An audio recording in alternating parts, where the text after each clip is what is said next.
ఆరామస్తన్ సర్వేలో ఒకటి ఇంత ఏమున్నదంటే అందరు గెలుస్తారు మెయిన్ అని చెప్పడం జరిగింది అతను. ఆ! ఇతను ఇప్పుడు వైసీపీలో ఉన్నోళ్ళందరూ మంత్రులు ఆహ్, అత్యధిక మెజారిటీ ఓడిపోతామని చెప్తున్నారు. మళ్ళనేమో మిగతా అందరూ ఎట్లా గెలుస్తారు? ఒక పాయింటు మళ్ళీ అన్ని తక్కువ మెజారిటీతో గెలుస్తారు అంటున్నారు. అంటే దీన్ని బట్టి అతను సరి అయిన సర్వే చేయలేదనే మనకు అనిపిస్తుంది మనకి. ఆ! ఎందుకంటే ఈ ఒక పార్టీకి లొంగి చేసిండా మరి ఆయన ఎలాగ చేసిండనేది అర్థమైతలేదు.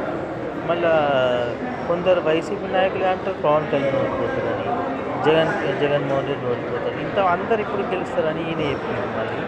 ఆ! ఇది ఏ విధంగా సర్వే చేసిండో మొత్తం డీటెయిల్స్‌గా తెలవాలి. తెలియాలంటే ఏం లేదు ఇగ కోర్టుకే చూడాల. ఈసారి ఆరామ